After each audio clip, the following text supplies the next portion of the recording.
Hey guys, I'm back today to give you a quick demo of this Conair hair dryer. I just washed my hair so it's soaking wet. The hair dryer came with two attachments and this one is the diffuser.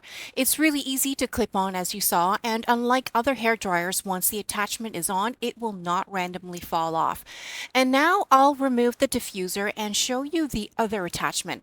This one is the one I usually use for my long straight hair. Once again, it's easy to clip it on and you can tell once on it's firmly in place. Okay, so my hair is about 10% air dried now, but I'll do a full dry with this hair dryer. I usually dry my hair upside down so I can maximize the volume.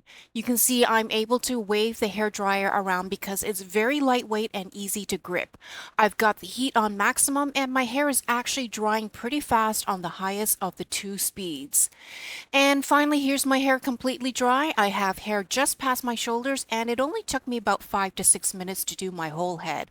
I left the ends about 95% dry just so I can minimize the split ends.